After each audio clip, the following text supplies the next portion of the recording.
and we started going down. And this was just the opposite of going up. It was hard, it was cold, it was fast, and it was painful coming back. She says her spirit returned to her broken and burned body. At the same time, rescuers saw a man walk out of the woods and up to the car. And they saw him come closer and closer to the car, and he appeared to have a glow about him. And at the same time, there was another man who was behind all of this going on. He was praying fervently for our rescue and our recovery.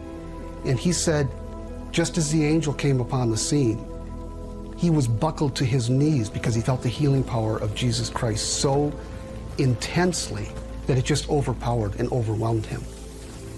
One of the rescuers, that's when he was able to free Tracy, and that's when he said she was just as light as a feather. She just essentially popped right out in his hands. As the angel was there, he bent over her, and he put his hands over her face. He took his hands, and I knew he was healing me. And he said, Tracy, everything's going to be all right. He healed me. He turned and looked and locked eyes with one man in particular, and very slowly and deliberately he said, take care of Tracy. Nobody knew our names at that point. Tracy's purse was in the car, burned up. She was pulled unconscious from the car.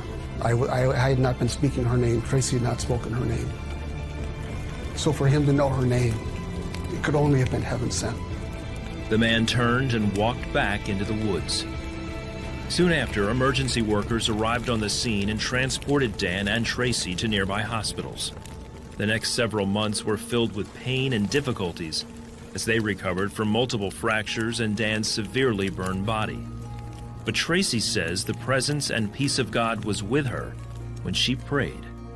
That sustained me. I could feel peace from head to my toe when I would pray to be filled with the Holy Spirit. It worked better than any pharmaceutical out there, and it really did. And the peace, again, I would be prayed to be filled with peace. In their book, Angels in the Fire, Dan and Tracy recount how God has used the crash to show his presence in their lives. They say they are thankful they've been given a second chance in life, even in difficult times. I just recognize the fact that God is with me every day, through everything, the littlest decisions. You know, he's there.